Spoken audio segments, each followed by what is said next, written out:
설레임중 줄거리 14번째 보겠습니다. 둘은 함께 걸어가고 있었다. 길 한쪽에 번칠하게 보이는 사람이 걷고 있었다. 그 사람에게 신실히 말을 걸었다. 안녕하세요. 혹시 거룩한 나라로 가시나요? 그가 대답했다. 예, 말씀하신 데까지 갑니다.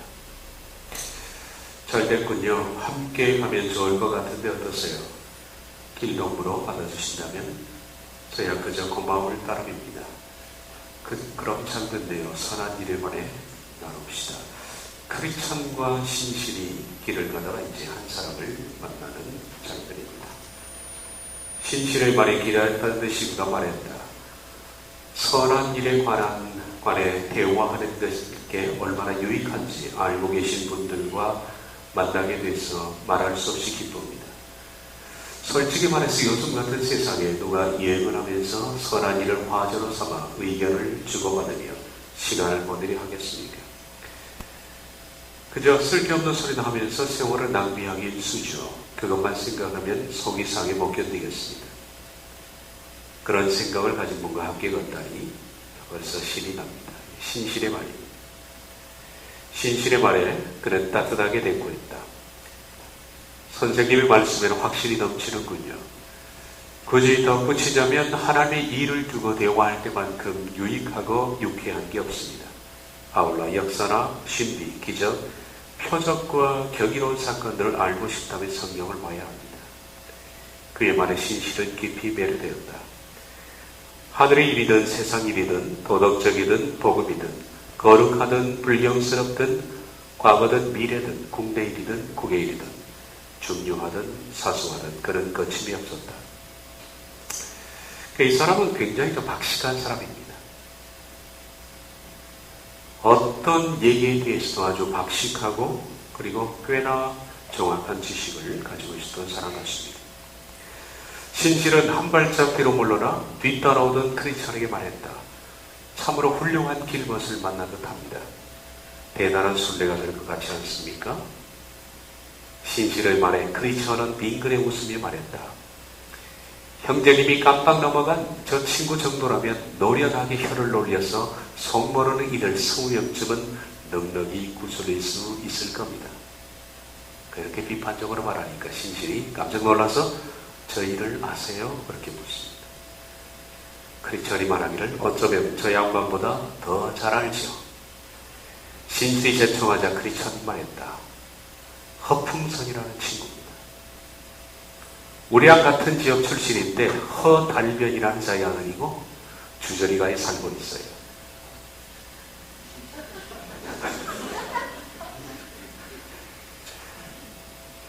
말은 그럴싸하게 하지만 됨됨이 형편없는 인간이죠. 멀리 떨어진 동네에선 더할 나위 없이 훌륭하게 처신하지만 집 근처에선 그런 망나니가 없어요.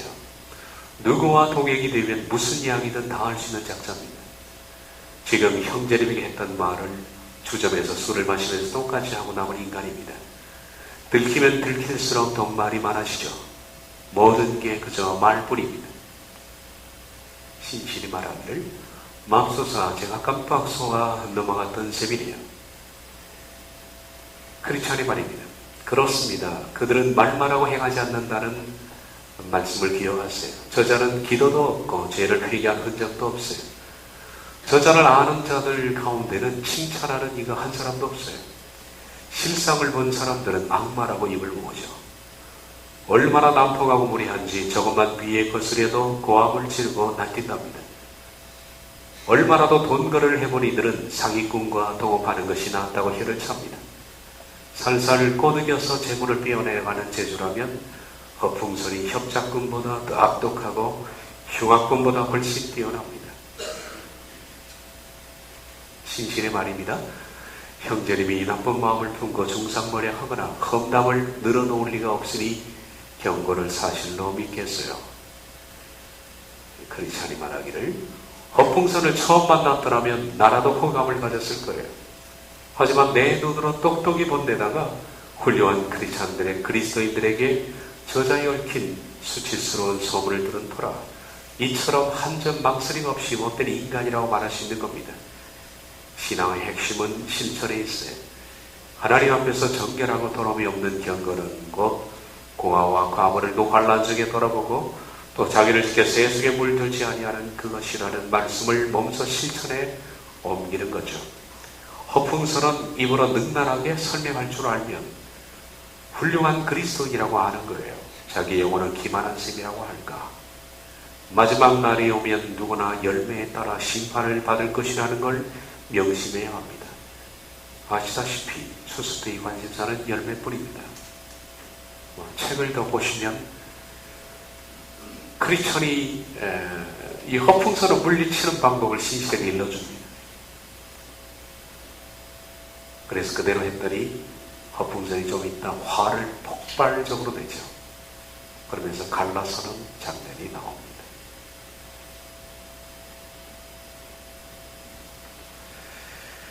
자, 정화님이 오늘 나눈 말씀은 몇 주에 걸쳐서 제목이 구원의 확신이 뭐길래 라는 제목으로 말씀을 나눠보겠습니다. 구원의 확신이 뭐길래.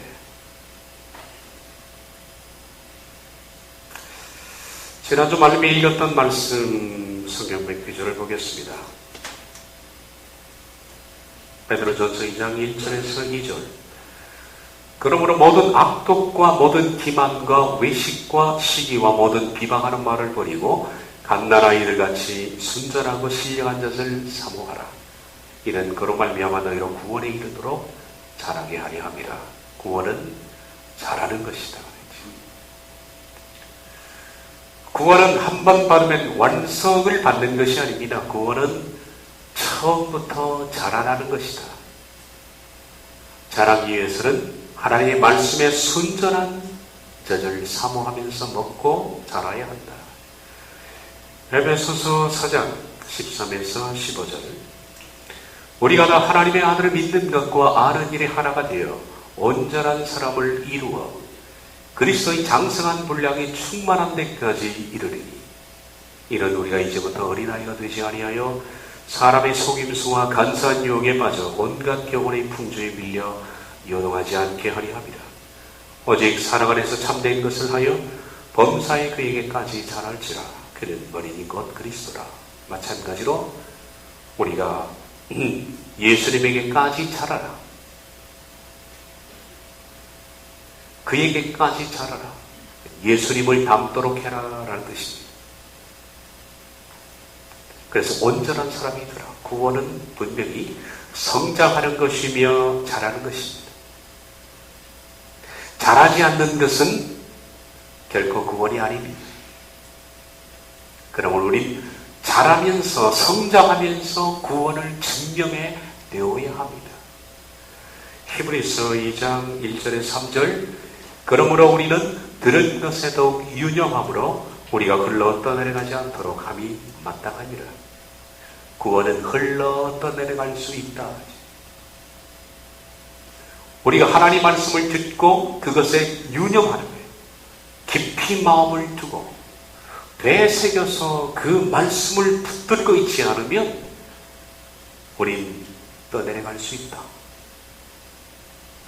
우리가 이같이 큰 구원을 등한히 여기면 어찌 도움을 피하려. 우리가 구원을 등한히 여기지 말아야 한다. 고린도후서 7장 1절. 그런즉 사랑하는 자들아 약속을 가진 우리가 하나님을 두려워하는 가운데서 거룩함을 온전히 이루어 육과 영의 온갖 더러운 것에서 자신을 깨끗하게 하자. 육과 영의 온갖 더러운 것에서 자신을 깨끗하게 해야만 구원은 이루어지는 것이다. 히브리서 12장 14절. 모든 사람으로 더불어 화평함과 거룩함을 좇으라. 이것이 없이는 아무도 주를 보지 못하리라.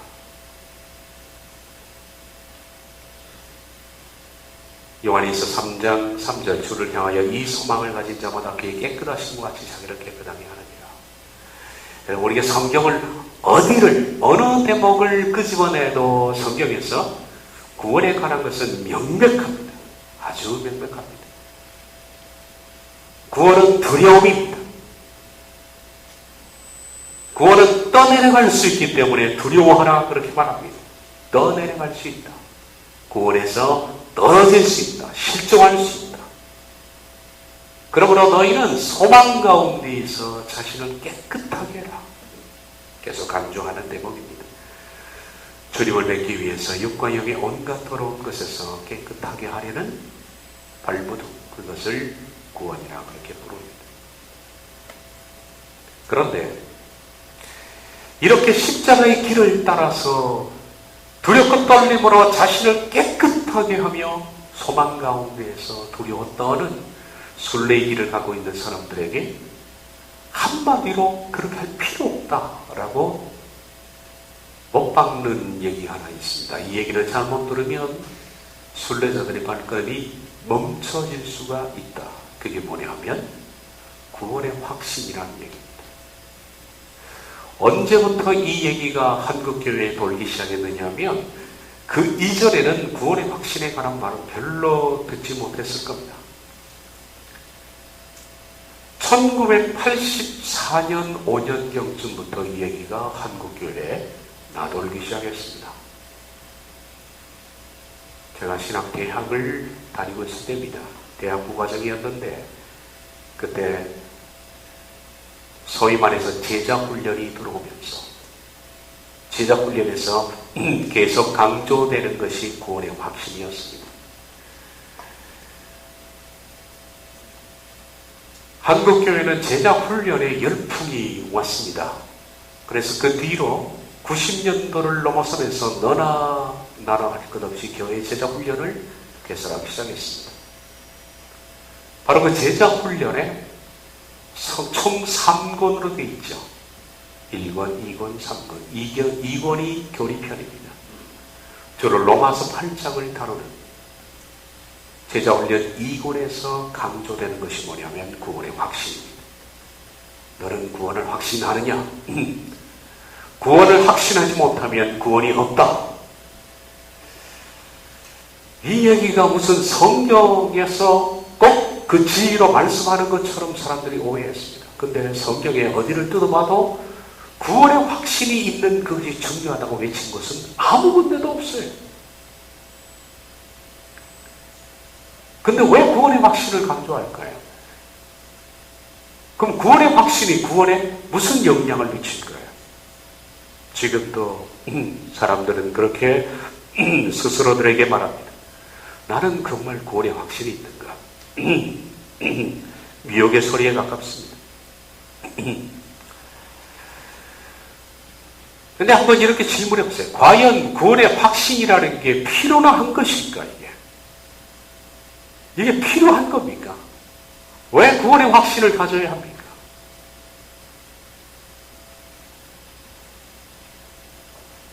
구원에 있어서 확신을, 난 구원받았다라는 확신을 가질 게 아니라 정말 중요한 구원에 있어서 자기 소리를 듣고 싶다면 바로 구원은 거룩함이 없이는 이루지 못한다는 말씀을 오해 들어야 합니다.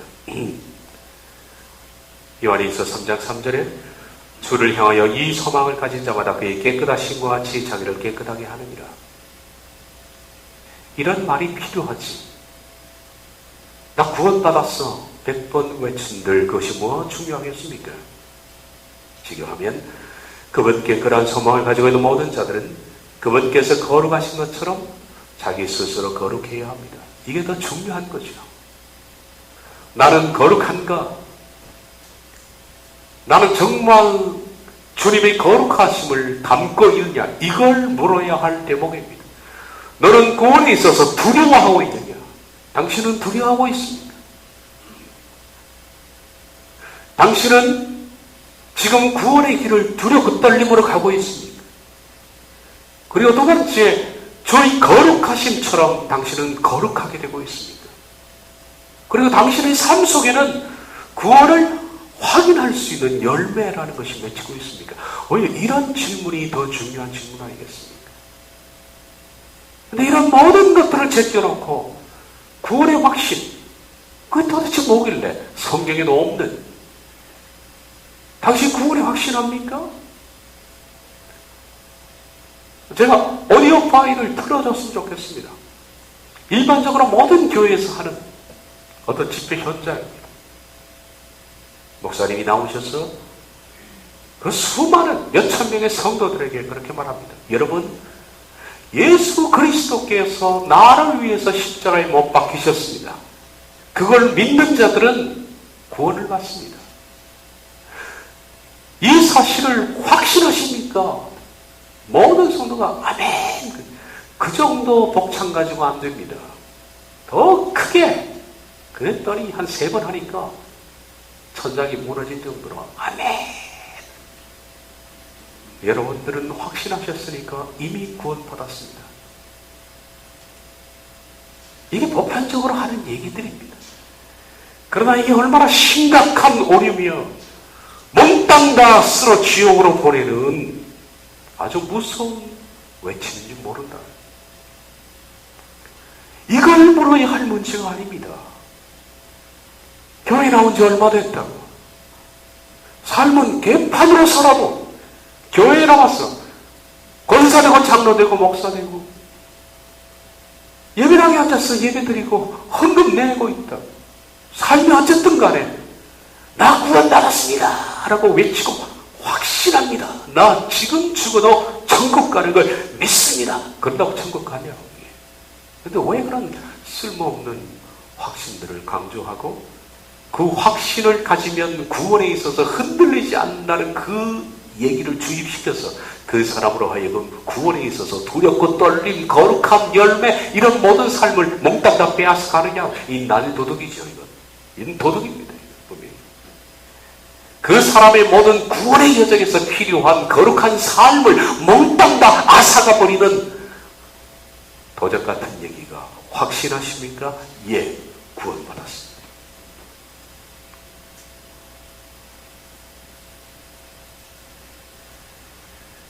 첫 번째 시간인데 한 두 번째쯤 제가 오디오 파일을 한번 들려드리겠습니다. 구원은 거룩이라는 것은 분리입니다. 거룩함이 일어나는가 내 삶 속에. 거룩함은 분리죠. 아그니조라는 이 단어는 분리라는 단어에서 나왔습니다. 거룩하고자 하는 것은 모든 것에서 분리시키는 겁니다. 육과 영의 온갖 더러운 것에서 나를 분리시키는 거예요. 그것을 싫어하는 것이며 그런 삶으로부터 완전히 분리되는 겁니다. 그런 말, 그런 선택, 그런 행동, 그런 삶, 그런 걸음, 그런 모임, 그런 관계 이런 것들을 내가 잘라내는 겁니다. 여러분 섞여 사는 것은 참 재미롭습니다. 그러나 잘라내는 것은 외로운 겁니다. 재미없는 겁니다. 그러나 온갖 더럽다라고 판단되는 것부터 다 잘라버리는 겁니다. 그게 거룩입니다. 제시 라인은 거룩에 대해서 이렇게 우리에게 충고를 해줍니다.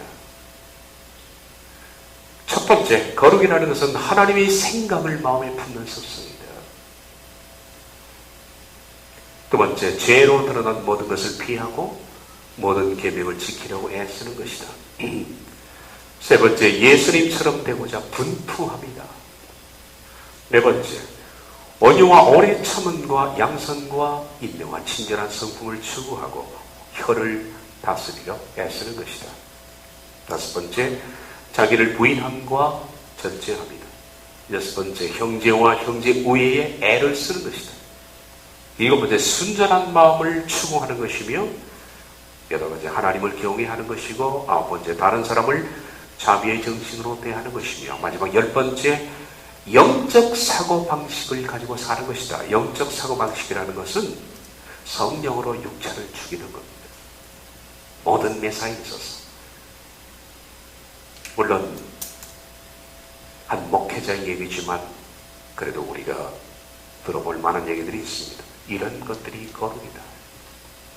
거룩한 삶은 이처럼 육과 영에 더럽다고 판단되는 어떤 것들, 이런 것들이 하나님께서 내게 마음의 감동으로 주시든가 아니면 성경을 우리가 읽다가 혹은 말씀을 듣다가 내게 와 닿는 말씀 속에서 거기에 대해서 아예 더러운 것이라는 것이 우리에게 지식으로 보충된다면 내 자신을 거기서부터 분리시키는 겁니다. 강제로. 그렇게 하지 않는 것을 말합니다. 그게 거룩입니다. 구원의 확신이라는 것은 분명코 이 거룩함, 분리하는 것, 그리고 성결되게 사는 것과는 관심이 없습니다. 구원의 확신이 그런 것들은 물어보지 않습니다. 당신 거룩하게 살고 있습니까? 성결된 삶을 추구합니까? 이런 질문은 아닙니다. 구원의 확신은 딱 하나 묻는 게 있습니다. 당신은 어떤가? 라는 것을 묻지 않아요. 뭘 묻습니까? 하나님이 해놓으신 것을 믿느냐 하는 겁니다. 그걸 확신하자는 얘기입니다. 하나님께서 십자가에서 나를 사랑해서 해놓으신 그것을 믿느냐? 그 문제지 당신이 뭘 하느냐 하는 것은 질문 대상이 아니라는 거예요. 이게 왜 문제가 되느냐는 좀 이따 말씀드리겠습니다. 구원의 확신에 대해서 보편적으로 한 얘기들입니다.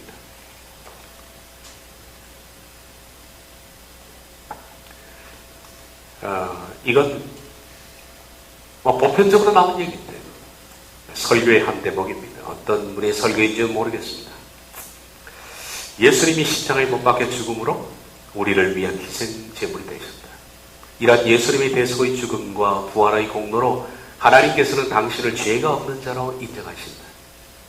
이것이 구원이며 우리는 이러한 엄청난 구원을 믿음으로 값없이 받을 수 있다. 여러분들은 이미 이 문장 속에서 이것이 얼마나 무서운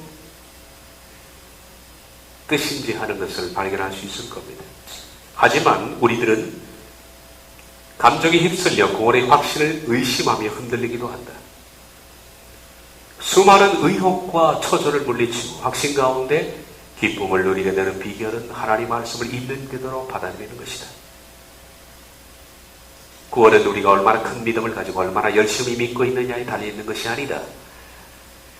다만 하나님 말씀대로 자신을 쓸모없는 죄인이며 그리스도께서 십자가를 통하여 완전히 이루어 놓으신 구속의 공로로 영생 복락을 누리게 되는 사실을 신뢰하는 것, 그것이 곧 믿음이여 무엇이다. 그러므로 구원의 확신을 확고히 가져야 한다. 첫 번째, 구원의 확신은 믿음으로 자녀가 되었다. 두 번째, 사죄의 확신, 사망에서 생명으로 옮겼다. 기도의 확신, 기도하면 응답 주신다. 인도의 확신, 하나님이 인도하신다. 승리의 확신, 반드시 이기게 하신다. 이런 것을 확신해야 한다. 확신해야 됩니다. 근데 이 설교에 보면 정말 문제투성입니다. 이 내용 자체가 그죠? 아시겠죠?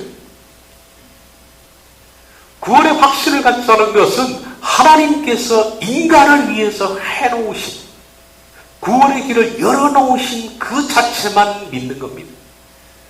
물론 틀린 얘기가 아니기 때문에 듣는 사람이 현혹당하는 겁니다. 복음이란 이거 아닙니까? 복음이라는 것은 하나님께서 십자가에서 사랑해서 이렇게 해놓으셨다. 두 번째 복음 뭡니까? 네가 어떻게 반응하느냐. 복음은 반응입니다.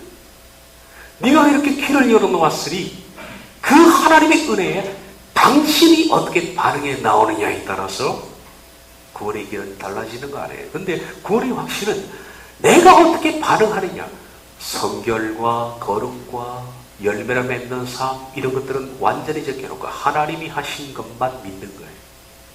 그러니까 다시 말하면 자기에 대한 반응은 없습니다. 이걸 가려서 반쪽 복음이라고 합니다. 반쪽 복음. 반쪽 복음은 구원을 받을 수 있는가 없는가 이 문제를 떠나서 반쪽 복음은 구원을 이루기에는 너무나 부족합니다. 그래서 이것은 유사 복음이지 온전한 복음이 아니다. 반응이 없다. 복음에 대한 반응이.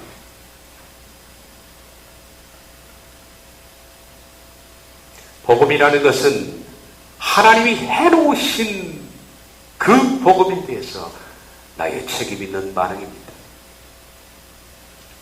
만약에 그 책임 있는 반응이 필요 없다면 아까 우리가 쭉 읽었던 말씀처럼 성경에서 그런 거 우리한테 왜 강조하겠습니까? 구원은 흘려 떠내갈 수 있다. 육과 영의 온갖 더러운 것을 깨끗이 하라. 두렵고 떨림으로 구원을 이루라. 우리한테 왜 그런 반응을 요구합니까? 구원이 필요 없잖아요. 만약에 반쪽 복음이 정말 옳은 복음이라면 성경에서 우리의 삶에 대한 요구를 하나도 하지 않을 거예요. 성경은 이렇게 말합니다. 하나님이 해놓으셨다. 너희는 무조건 찬양해라. 무조건 감사해라. 그분이 다 해놓으셨다. 당신들이 해야 할 것은 그저 감사요, 그저 찬양이다. 근데 그런 얘기는 거의 없습니다. 네가 어떻게 할 것인가를 거듭거듭 강조하고 있지 않습니까? 하나님의 십자가의 은혜를 우리가 알았다면 나는 어떻게 책임있게 반응해야 되느냐?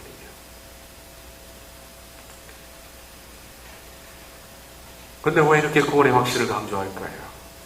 구원의 확실을 강조하는 사람들은 로마서 10장 9절 10절 이 말씀에서 근거를 갖고 하는 얘기입니다. 실은 볼까요? 이 말씀 내가 만일 내 입으로 예수를 주라 시인하며 또 하나님께서 그를 죽은 자 가운데 살리신 것을 내 마음에 믿으면 구원을 받으리라.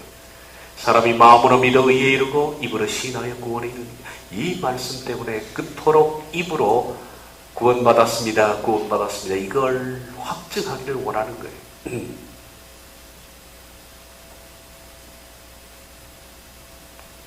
사람의 마음이 믿고 마음으로 믿으면 의가 되고 입으로 시인하면 구원에 이른다. 그 말 때문에 입으로 시인하라. 입으로 시인하면 하기만 하면 구원받는다. 그렇다면 성경은 앞뒤 좌우 다 빼고 로마서 10장 9절 10절만 있으면 요 말씀만 성경에 딱 있으면 그 말은 정답 맞습니다. 입으로 시인하기만 하면 구원받습니다. 예수님은 내 구주입니다. 당신 구원받은 거예요. 그런데 성경은 로마서 9장 10장 9절 10절만 있는 게 아닙니다. 로마서 10장 1절도 있고요. 10절 뒤에 11절도 있고 11장도 있고 12장도 있고 13장도 있습니다. 로마서 1장도 있고 나아가서는 신약이 있고 구약이 있습니다. 문제는 조그마한 한 귀절을 딱 떼서 보니까 이게 무슨 용도요? 어디로 쓰이는 걸 모르는 겁니다. 마치 영화 부시맨하고 똑같습니다. 지나가다가 하늘에서 갑자기 뭔가 떨어졌거든요. 보니까 오묘하게 생겼습니다. 이게 뭔가 부시 족장이 그걸 가지고 코카콜라 병인데 여기서 찍으니까 물이 더 나와요. 뭐 갈기도 하고 이것 때문에 부시 쪽에 전투가 벌어집니다. 신이 하사하는 성물이라고. 어디 쓰는 용도인지 모르니까 하늘을 날던 비행사가 마시던 코카콜라 병을 다 마시고 밑으로 던졌는데 그걸 가지고 난리법석이 난 겁니다. 코카콜라 그 병 자체만 보니까 그래요. 전체를 못 보는 꼴이죠. 로마서 10장 9절 10절을 보면 또 그런 거예요. 앞절만 봐도 이것이 왜 나왔는지를 알 수 있습니다. 로마서 10장 1절 4절 형제들아 내 마음에 원하는 바와 하나님께 구하는 바는 이스라엘을 위함이니. 아 그렇구나. 이건 이스라엘에게 주는 말씀이구나. 우린 번지수를 잊어버린 거예요. 이 말씀을 이스라엘을 향해서 하는 말입니다. 바울이. 그리고 곧 그들로 이스라엘로 구원받게 하기 위해서 그렇다. 내가 증언하노니 그들이 하나님께 열심히 있으나 올바른 지식을 따르는 것이 아니라. 이스라엘 백성들은 지식이 없다. 구원에 올바른 지식이 없다 이거예요. 뭐만 있어? 열심은 있다. 구원에 있어서 제일 중요한 게 뭘까요? 지식. 두 번째 열심입니다. 그렇죠? 지식과 열심이 있어야 됩니다. 지식만 있고 열심이 없으면 또 안 되죠. 근데 지식이 없이 열심만 있으면 뭡니까? 내가 산으로 가나? 내가 산으로 가야 돼. 제일 중요한 것은 머리입니다. 머리. 방향이 중요하고 그 다음에 열심이 중요한 거예요. 이스라엘 민족은 하나님께 열심은 있으나 올바른 구원의 지식이 없다. 그러다 보니까 하나님의 의를 모르고 자기 의를 세우려고 힘써 하나님의 의에 복종하지 아니하는 꼴이 됐다. 그러면서 바울이 이어서 하는 말이 그들로 하여금 올바른 구원의 지식은 열심은 뒤에 따라오는 건데 구원의 지식이 뭔지를 내가 얘기를 해줘야겠다. 바울이 탄식합니다. 이스라엘 민족은 올바른 지식을 따른 것이 아니다. 바로 올바른 지식이라는 것은 그리스도입니다. 그리스도를 통해서 가는 것이다. 그리스도는 모든 믿는 자에게 의를 위하기 위해서 율법의 마침이 되시는. 그러면서 올바른 지식은 바로 그리스도를 통한 것이다. 그걸 얘기하기 위해서 이 말씀이 나온 거예요. 내가 만일 내 입으로 예수를 주라 시인하면 또 하나님께서 그를 죽은 자 가운데 살리신 것을 내 마음에 믿으면 구원을 받으리라. 사람이 마음으로 믿어 의에 이르고 입으로 시인하여 구원에 이르느니라. 이 말씀은 바른 지식에 대한 거예요. 바른 지식. 구원은 어떻게 받는 것이냐? 그리스도를 통해서 받는 것이다. 그리스도는 누구냐? 하나님이 죽은 자 가운데 살리신 것이다. 그러므로 그 살리신 것을 믿고 입으로 고백하면 구원의 길을 가게 된다. 그 다음 필요한 게 뭐예요? 성결된 삶인데 그 얘기는 지금 할 필요가 없는 겁니다. 왜냐하면 애초에 그들이 지식이 없기 때문에 구원의 지식에 관한 그 부분만 지금 얘기하는 거예요. 바울이. 그런데 전체적인 맥락을 빼버리고 이 말씀 하나만 딱 따서 시인만 하면 구원이 완성되는구나. 이걸 가르쳐서 너무너무 답답하다 그래요. 제일 답답한 것은 영적인 걸 떠나서 국어가 안 되는 국어가. 국어 문제입니다. 국어 문제. 바울이 강조한 것은 구원의 지식에 관한 겁니다. 삶에 관한 얘기는 뒤에 따라 나옵니다.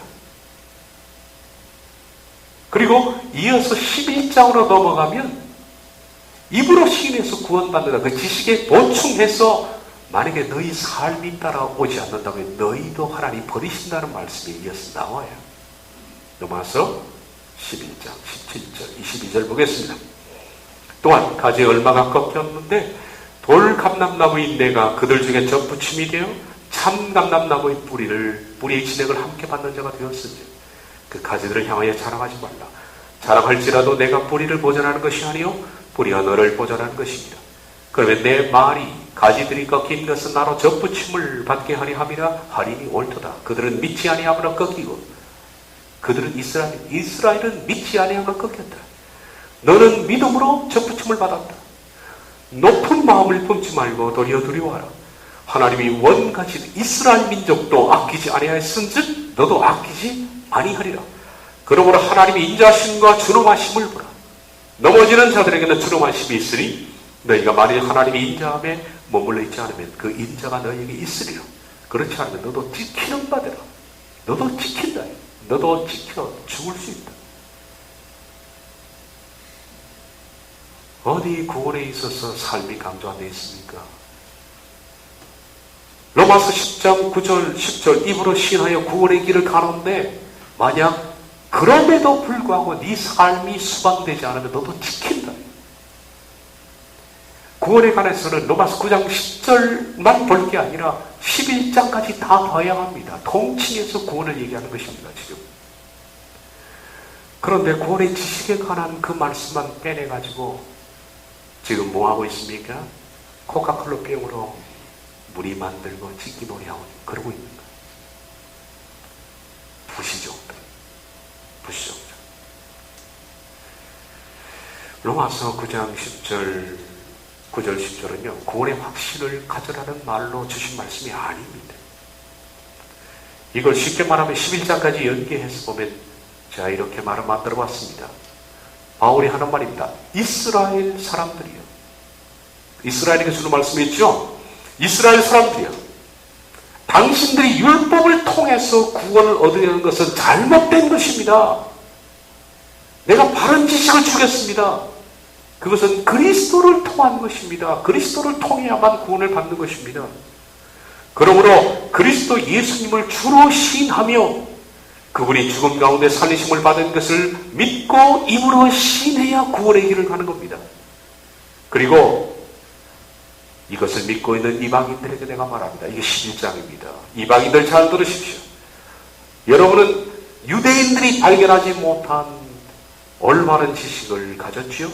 그러나 여러분이 이 지식을 가지고 있다고 해서 방종하지 마십시오. 여러분들 지식에 합당한 삶을 살아야 합니다. 만약에 지식에 합당한 삶이 따라오지 않는다면 하나님이 원가진 이스라엘도 찍어버렸는데 여러분도 찍어서 버릴 것입니다. 만약 당신이 바른 지식을 가지고도 바로 살지 못한다면 하나님께서 여러분도 찍어버리실 것입니다. 이것이 로마서 10장 11장을 제가 합축한 얘기입니다.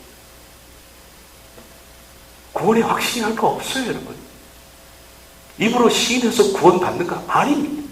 입으로 시인하는 것은 구원의 시작일 뿐입니다. 바른 지식일 뿐입니다. 그리고 삶은 따라오지 않으면 찍혀버린 거예요. 그래서 로마서 10장 9절 10절은 가장 순교를 당하고 있다. 지금 현재 순교당하고 있는 귀절입니다. 구원의 확신만 가지고 있으면 된다는 편의주의 신앙. 그래서 구원을 확신하십니까? 아멘이라고 외친 그 외침 속에 내가 변화해야 할 모든 기회를 박탈시키는 사악한 악한 영들이 있다. 구원의 확신을 가져야만 된다. 그래야 구원을 받는다. 라는 이 말은 순례자들의 발걸음을 둔하게 만든다. 이건 분명히 싸구려 복음입니다. 시장에서 파는 값싼 싸구려 복음. 반쪽 복음이. 반쪽 복음은 복음이 아닙니다. 반쪽 복음은 유사 복음일 뿐입니다. 그렇게 되다 보니까 한국 성도들이 구원받았습니까? 아멘! 하는 가운데 그들의 삶의 변화, 그리고 떨림, 거룩함, 성결됨, 열매 이런 것들이 없다 보니까 이렇게 한국 기독교가 무너진 겁니다. 무너진 거예요. 마지막으로 본회포의 글들을 좀 읽고 마치도록 합니다.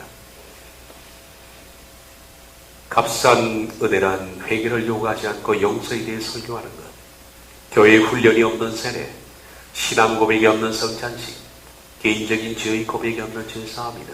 값싼 은혜란 제자도가 없는 은혜, 십자가 없는 은혜, 살아계시고 성육신하신 예수 그리스도가 없는 은혜다.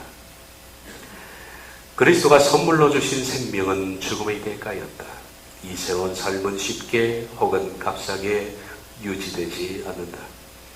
우리가 지속적으로 충성과 신뢰, 겸손과 고백으로 반응하고 우리 삶 전부의 주인이신 그리스도께 항복할 때 가능하다. 이어서 제자됨의 대가 중에서 그의 얘기입니다. 오늘날 기독교계에 가장 크게 오해받고 있는 그리스도의 선물이 있는데 그것은 다름 아닌 은혜다. 소위 값싼 은혜라고 불려지는 가르침이 거의 모든 그리스도인들에게 무방비상대로 받아들여지고 있다. 값으로 헤아릴 수 없는 그리스도의 희생과 죽음으로 인하여 마련된 값비싼 은혜가 시장에서 파는 싸구려 물건처럼 헐값에 거래되고 있다. 세례와 죄의 용서가 너무나 가치없는 것으로 전락되어 있습니다. 고의적이고 의도적인 죄를 범한 죄인에게 회개하라는 호소 대신에 위로와 격려의 말들이 무책임하게 남발되고 있다. 어차피 그들은 은혜를 구원을 받았는데 부흥과 개혁이 무슨 필요가 있겠는가? 그렇죠. 은혜로 구원을 받았다면 무슨 개혁할 필요가 있습니까? 무슨 회개할 필요가 있습니까? 구태여 세상 사람들과 조금 다른 것을 하거나 조금 다른 길을 가는 척하지 말라. 십자가에서 베풀어진 은혜가 그들을 구원하기에 넉넉하지 않은가? 세상에서 오는 유혹과 시험을 극복하기 위해서 고난을 당하고 극기해야 할 이유가 어디 있는가? 만일 그대가 값싼 은혜를 믿는다면, 그리고 만일 그대가 생명력 없는 거짓 은혜를 믿는다면 그대 주변의 그리스도인들에게 세상이 주는 쾌락을 즐기면서 살되 세상보다는 조금 높은 기준을 가지고 세상을 살아가도록 가르치라. 하나님의 피 묻은 은혜를 위하여 살기보다는 세상을 위해서 생애를 바치라고 말하라. 하나님의 은혜가 그대의 구원을 위해서 모든 일을 다하였으므로 그대는 편안한 마음으로 구원에 대한 감정적 확신 속에 안주하라. 그리스도의 발자취를 따라가려고 애쓰는 대신에 그분의 은혜가 주는 위로와 위안을 주리라. 그것이 값싼 은혜가 의미하는 바가 아닌가. 진정으로 회개한 죄인을 의롭다고 인정하는 것이 아니라 죄를 그대로 품고 있는 죄인에게도 은혜가 구원을 가져준다고 가르치는 것이 값싼 은혜라는 가르침의 핵심 논리가 아닌가. 물론 값싼 은혜도 죄의 용서를 말하고 있지만 그것은 죄의 올가미로부터 우리를 해방시키지 못하는 기반이다. 값싼 은혜는 우리의 마음을 경건하고 은혜롭게 변화시킬 수 없으며 마음속에 죄와의 이심을 붙잡고 있는 죄인들 위에 흰색 보자기를 뒤집어 씌움으로써 회개하지 않는 죄인을 의인으로 위조하는 허무한 포장지에 불과하다. 값싼 은혜는 우리로 하여금 우리 자신에게 스스로 의의를 부여하게 하는 자기 기만이다. 오늘날 값싼 은혜에 대한 가르침은 기독교의 각종 참상을 만들어내고 있는 장본입니다. 값싼 은혜는 참된 회개 없이도 용서받을 수 있는 가능성을 제시하고 있으며 진리에 대한 확신과 행습의 계획이 없이도 세례받을 수 있는 길을 열어놓았고 아무런 고백도 없이 성만찬 예식을 거리낌 없이 할 수 있도록 만들어 놓았다. 값싼 은혜란 그리스도의 제자가 되도록 요구하지 않는 은혜, 십자가 없는 은혜, 그리고 성육신 하신 예수 그리스도의 희생과 죽음의 의미와 가치를 값싼 것으로 만드는 은혜를 의미한다. 그러나 하나님의 값비싼 은혜는 산살이 깨어진 마음으로 죄를 깊이 뉘우치는 영혼에게 용서의 약속을 제공한다. 값비싼 은혜는 사람의 마음을 겸손하고 가난하게 만들므로써 그리스도의 초청을 들을 수 있는 길을 열어주며 그리스도의 사랑과 자비를 보면서 회개에 이르도록 도와준다. 값비싼 은혜는 죄를 회개하고 용서받은 주인에게 그리스도의 멍에를 메고 그분을 따르라고 호소한다. 값비싼 은혜는 베드로로 하여금 자신이 3번이나 부인하였던 주님을 위하여 선교자의 길을 마지막 순간까지 걷게 했다. 누가 감히 그리스도의 은혜를 값싼 것으로 전락시키려 하는가? 지금 하나님의 은혜는 우리 모두에게 그리스도의 멍에를 메고 그분의 길을 따르라고 부르고 있다. 그리스도의 십자가와 멍에와 짐이 그대에게 가벼운 것이 될 때까지 의를 위하여 치러진 그분의 희생과 봉사와 생애를 명상하도록 하라. 이 본헤퍼는 2차 대전 때 나치에서 순교당한 사람입니다. 독일 고백 교회 목사였습니다. 히틀러를 그렇게 미워했습니다. 다음 기회가 되면 본헤퍼의 일생에 대해서 제가 좀 말씀을 드리겠습니다. 그랬던 그가 감방에서 변화했던 어떤 계기가 있었습니다. 그리고 본헤퍼가 마지막에 감방에서 어떤 간수들이가 걸어오자 직감적으로 자기를 사형에 끌고 가는 줄 알았습니다. 그가 남긴 말이 있죠. 여러분들 천국에서 만날 때까지 평안히 계십시오 라고 말을 마치고 형장의 이슬로 사라진 그런 진정한 천국인입니다. 그런데 2차 대전에 있었던 지금으로부터 약 7, 80년 전에 그의 얘기가 어찌 그리 이 시대에 우리에게 적합한지 모르겠습니다. 이 시대는 값싼 복음주의에 사로잡혀 있기 때문입니다. 한국교회는 교리적으로, 한국교회는 도덕적으로 여기저기 공략을 받아 너덜너덜 지켰습니다. 기복주의 신앙이 들어오지 않았나. 이 값싼 은혜, 다시 말하면 하나님께서 완벽하게 다 해놓으셨으니 나는 아무것도 할 것이 없다는 구원의 확신교리가 들어와서 우리로 하여금 값싼 복음 속에 안주하도록 만들어버렸습니다. 누가 그리스도의 은혜를 값싼 시장의 물건으로 전락시켰습니까? 그리스도의 희생이 얼마나 큰데, 그분의 죽음이 얼마나 막중한데, 이 막중한 하나님의 희생의 은혜에 대하여 죄인인 우리가 반드시 그 삶으로 응답하는 것이고, 하나님의 사랑에 대해서 내가 반드시 응답하여 그 사랑에 합당한 삶으로 변화하는 그 개혁과 부흥과 진정한 변화가 없이 어찌 구원을 논할 수 있습니까? 사람에 대한 어떤 반응을 빼버리고 하나님의 은혜만 논하는 것은 그 자체가 얼마나 하나님의 은혜를 값싸게 전락시키는지 모릅니다. 분명한 것은 그리스도께서는 우리에게 은혜를 주셨습니다. 그리고서 우리에게 또한 명령하셨습니다. 너희가 나를 따라오리거든 날마다 자기를 부인하고 자기 십자가를 지고 나를 따를 것이니라. 그러지 않으면 제자의 길을 갈 수가 없는 겁니다. 복음을 값비싸게 믿느냐 값싸게 믿느냐, 그 선택은 여러분의 것입니다. 구원의 확신, 그게 뭐길래 아무것도 아닌 그 쪼가리를 잡고 오늘도 스스로 구원받았다고 확신하고 감사하는 사람들에게 오늘 제가 이 말씀을 통해서 그것은 아무것도 아니요 라는 말씀을 해드리고 싶은 겁니다. 다음 시간 이어서 구원, 그것이 구원의 확신, 그게 뭐길래 말씀을 좀 더 보도록 하겠습니다. 기도하겠습니다.